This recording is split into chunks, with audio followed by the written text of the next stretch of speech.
So when it comes to Ravi and the way that he not only manipulated these women into entering into these sexual relations with him, but also the way he manipulated them to keep silent, he uses some tactics that, and I'm going to link it in the description below, the full article that talks about the investigation and what they found. But he used certain tactics that I think are pretty universal. The first one that he used was he tried to get into a position of trust with these women. So he started to talk to them about the issues of their life, and he's like, hey, can I pray for you? And he got into this position where they really relied upon him. They really trusted him. He was like giving them money and things like that. And then once he had that trusted position, he then started to push the relationship in unwanted areas. And when he pushed it, even though it was unwanted in many of the circumstances, the women went along with it because they felt like they owed him something. Do you think that's a common tactic for predators? Well, for sure. I think and for women in general, I think especially like if someone gives you something, if they're taking care of you, there's a desire to want to reciprocate. And so even if you are thinking this doesn't feel exactly right, so that's why many women, and I keep correlating this to other things because I think it is so applicable to other things, but why things happen because they don't listen or they don't follow the promptings of the spirit in their life, or people will call intuition to say this is really not right or safe. So if he's crossing a boundary, but he's done so many things for you, right? And that would think about other places in our life where that happens, date rape, that happens, they're pushing a boundary, but we feel like obligated, and especially true for women. I think it's because the way that we were created to be, servers and to be obedient, to become under, and so him doing all of these things puts a added kind of obligatory sense upon the woman. It's a joke, but it's like obviously a terrible joke. This one comedian, he was talking about like a female friend, and she was talking to him about a date she had with this guy, and she's like, can you believe this guy wanted to have sex with me after 1 week? And he's like, I gotta be real with you. That guy wanted to have sex with you after the first hour he knew you, but you just thought that he could grease the wheels a little bit with a couple Benihanas, and that's kind of true. Unfortunately, it's true that it almost becomes a transaction where it's like, I'm giving you this, what are you going to give me? Right. So like God created this economy between men and women where he desired for men to be like protectors and providers and things like that. But he didn't intend it for men to use that as, what are you going to give me for that? Instead, it was supposed to be a sacrificial thing, right? Husbands, love your wives as what? Christ loved the church and gave himself for her. So when Jesus gave himself for me, he wasn't like, well, what are you going to do for me? Like, what's in it for me now? Are you going to give me your life? Are you going to give me your respect? It was like, I'm doing this for you because I love you. And if you want to reciprocate, that's good. I want that. But I don't demand it, and I'm not going to guilt you into it. It's something that you need to do in your own free will. And I think about this guy named Steve Hassan. You ever heard of him? He's a counselor that deals a lot with cult groups because he was brought in by this weird Moonanite cult group. And he tells a story. It's really, really good. I'd encourage everyone to look him up. But one of the things he talks about with cult groups is he says any type of cultic or predatory personality, what they're always going to do is they're going to encourage dependence and they're going to steal individualism. Whereas any positive relationship encourages individuality and respect. And that's the difference. Where, in other words, what I'm not trying to do with in a healthy marriage, I'm wanting my wife to desire me, but not need me. Right? I want her to willingly want to be in the relationship with me, not feel like I have to or guilted into it. Whereas like a cultic or predatory relationship, they want you to feel guilted. They want you to feel like you have to give this back to me. And so I think it is a total perversion of God's like intent, where men should have done this as a sacrificial way of loving, not with an expectation of now you got to reciprocate in the way that I want. As opposed to like, I want you to do what feels good to you. Like I want you to love me in return out of freedom and desire and not guilt. well, that's the fall. Yeah, Right? that is totally the fall. Yeah. Absolutely. Mm-hmm. So another tactic that he used with women, and you already touched on it, but I wanted you to get into it a little bit more, is he used gradual sexuality within their relationship. So in other words, he didn't just immediately proposition a woman of Right. like, oh, like let's have sex. It was, and he was in massage parlors when he was doing this. So he would like say like, hey, can you like maybe massage me here? And it would be like a more inappropriate place, but there was still like a legitimacy to it. Right. You know, where she could be like, okay, this is kind of weird, but Right. I could see this being okay. Right. And then he moved it gradually until they were doing things that were inappropriate. Right. Is that something you see as well? Yeah, well, it's like pushing the line, and so at the beginning, if if we're not, I have to just say this over and over, and I feel like Yeah. I'm repeating myself, but really grounded in truth, Yeah. and knowing that the Spirit is working in us, when we feel something is not correct, and also depending on our history, was it okay to even question things? That has a factor to play.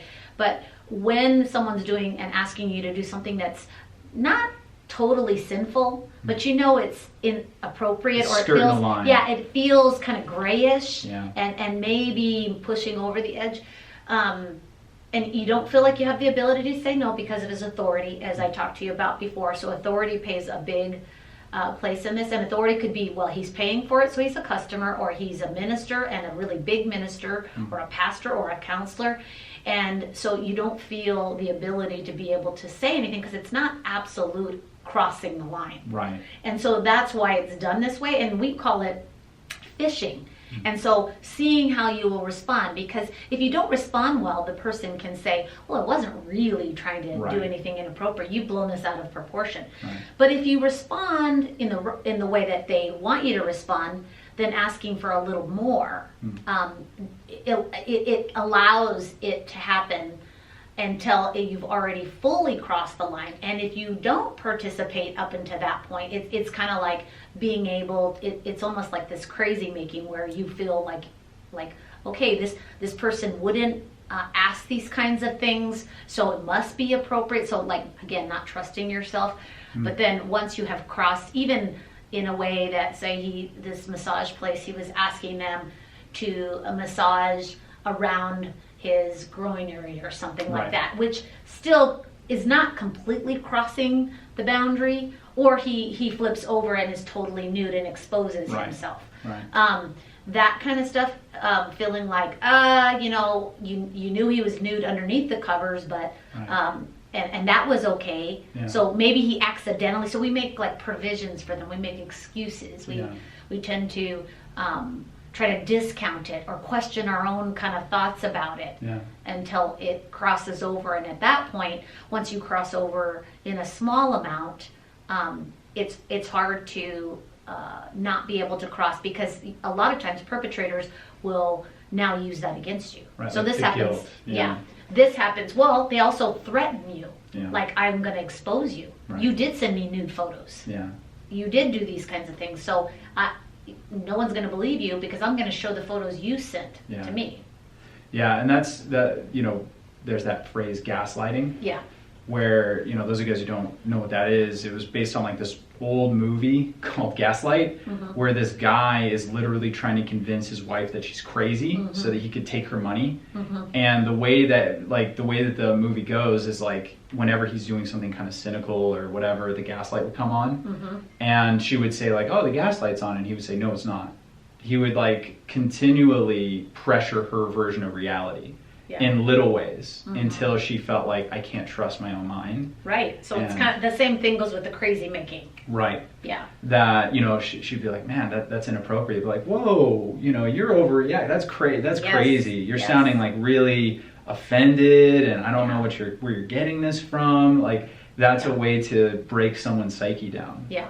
Exactly. And over time, that could be very impactful on someone. Yeah. Even someone with a really strong mind. Yeah. Can You be can't that trust yourself, and you can't trust the Spirit and the Right. promptings of the Spirit, especially if they have the authority spiritually. That they're a religious leader. Yes. That they can then say like, oh, well, that's not biblical. Yes. And you may not know the Bible as well as them, Right. so they can like swindle you. Right. Yeah. And if you aren't a strong personality, if you're kind of like the go along to get along kind of thing, Right. then that can affect it as well. So I mean, I consider myself a strong personality, but I can see where times that I have even kind of fallen for some of that stuff, not completely, but still Right. fallen for some of that stuff and start to question myself like, hey, they know more than I do. Right. And so I could see how it could be easy to fall into that. Absolutely. And, just to give like a positive side of this, there were many massage parlor masseuses that actually resisted him. And I think it's important to explain like how they did it. Okay. And what they did is he would do something like he would say, touch him in a place where they felt was inappropriate, or they would come in and he was fully nude, things like that. Yeah. And the way that they dealt with it is they weren't like, oh my gosh, like, what are you doing? They said like, hey, I have this boundary. I don't feel comfortable with that. So Very please good. don't do that. Very good. And that was like, it shut him down. He never did it again. That's exactly right, because he's fishing. Right. And so if you're strong in your conviction and you say, that does shut that person down. They're going to look for someone who is not able to say, I'm not comfortable, I won't do this. Right. They're going to look for that. And there was plenty of people who they didn't feel like it was appropriate, I feel like, because of his position, probably many of them. Either owner or the massage, even if they didn't know Robbie as a top, evangelist or whatever they considered him, they still felt like he was the owner of some of these massage places. Right. And I didn't read all the whole story, but I know that he was the owner. He of was, many of them. yeah, he did own them. So you could see that's still a position of authority, Right. and And feeling they like you use that. can't say no. That's right. He could fire me, he Right. can get me in trouble. Yeah, He has more sway, meaning like people are more susceptible to believe his side than mine. right? So there's that, like you said, that fear Yeah. that maybe no one's going to believe my side, and so I'm going Yeah. to get in trouble no matter what. Mm-hmm. I think that what was really impressive about the women that shut him down is that they had to get to a place in their life where they were comfortable saying, whatever the consequences are, I don't care. Very true. Like, I'm not going to cross this line no Very matter true. what. Yeah. And again, I sense that there was that confidence in who they are in Christ, Yeah. to know that, because we're willing to say, even if I lose my job, Right. like I know the Spirit is saying this is not right. So they weren't questioning like, is this right? And for me, saying like it's better to err on the conservative side of that Right. than to cross over and feeling like I got to keep going a step farther. So I do agree with you on that we're like individuals who are willing to say, whatever happens, if I get fired, I get fired. And with that said, I could see how it would be a lot harder. So for me, that's easy to say because I have a husband who does all the financial, like he supports me totally financially, and the counseling that I do is just extra, right? Yeah. But what if it's a single mom? Right.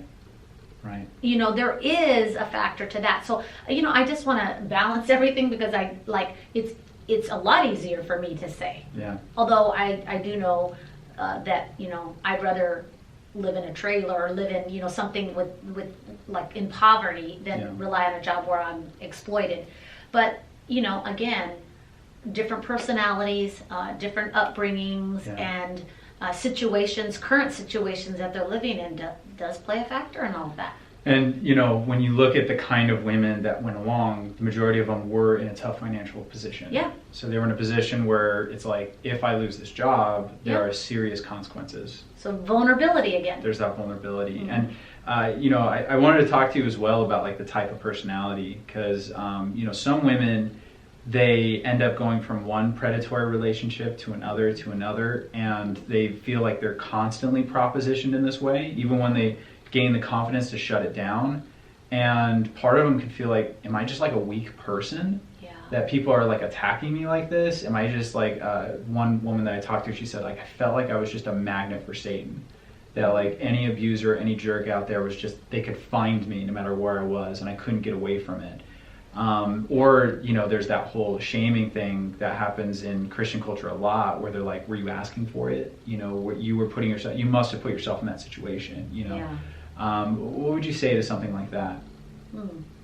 Yeah, well, I would say, like, as we've kind of talked about throughout this whole thing, that there is some sort of vulnerability that those individuals look to exploit. So, as we talked about, there's some unmet longing or unmet desire or felt or perceived need that those people can, they have a sense of those people, and they fish in order to find those people. So they don't throw it all out there, they throw a little bit out there and see who bites for that. And so these individuals that do continue to fall for it, they are putting themselves out there as that. So when people do fish, they, by just asking questions, or even like, you know, as you talked about, he gets to know them in a very personal way.